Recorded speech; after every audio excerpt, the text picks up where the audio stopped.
Le ultime ricette, le ultime prescrizioni, poi sarà il momento della pensione per la dottoressa Claudia Zucchetto, 40 anni di onorato servizio. Dottoressa, come ci si sente oggi?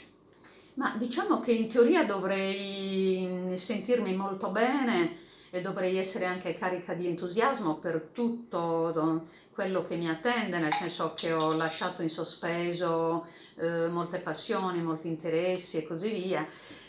La professione, diciamo che mi ha portato a sacrificare altre storie della mia vita importanti, per cui dovrei essere abbastanza gioiosa per questo momento.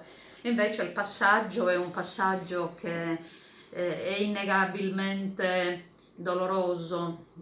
Vado via carica di preoccupazioni, preoccupazioni perché il sistema sanitario pubblico ormai è completamente smantellato.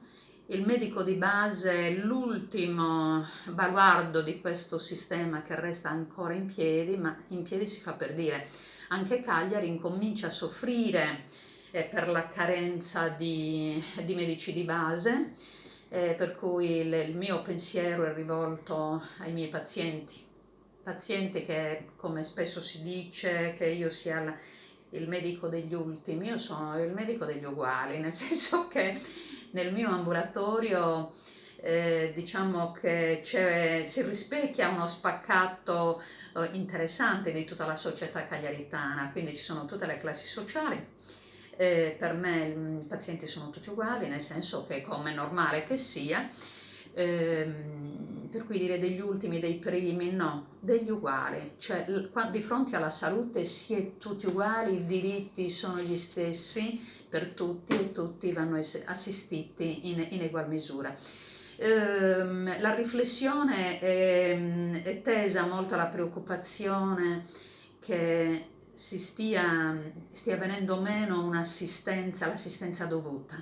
L'accesso alle cure, l'accesso alle visite per ogni giorno che passa è sempre più compromesso. Diciamo che ci sono poi delle forti discriminazioni in quartieri come può essere un quartiere Santeria che soffre di un disagio sociale notorio,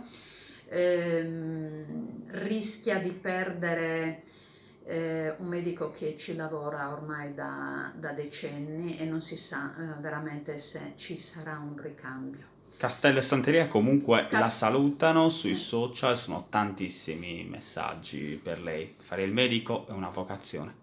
No, fare il medico, ma guardi, io ho fatto il medico perché ho scelto di fare il medico perché ho avuto altre opportunità allettanti nella mia vita, devo dire anche molto allettanti che non sto qui a dirle e che riguarda anche il mondo del giornalismo. Alla fine decisi di fare il medico perché io ho studiato per fare il medico e credo di aver fatto il medico, né più e né meno, io assolvo le mie funzioni. Diciamo che il banco di prova è stata la pandemia, quando era molto difficile esercitare la professione. Eppure io ho continuato ad avere i miei ambulatori aperti, i pazienti potevano accedere tranquillamente, ho sempre fatto tutte le domiciliari che mi sono state chieste, ho seguito molti casi di pazienti Covid al domicilio intervenendo con le terapie anticipatamente, per cui ho avuto anche rari casi di ricoveri. Insomma, la pandemia è stato il banco di prova per la mia professione. Penso di averla assolta per come deve essere assolta. Grazie, dottoressa. Grazie.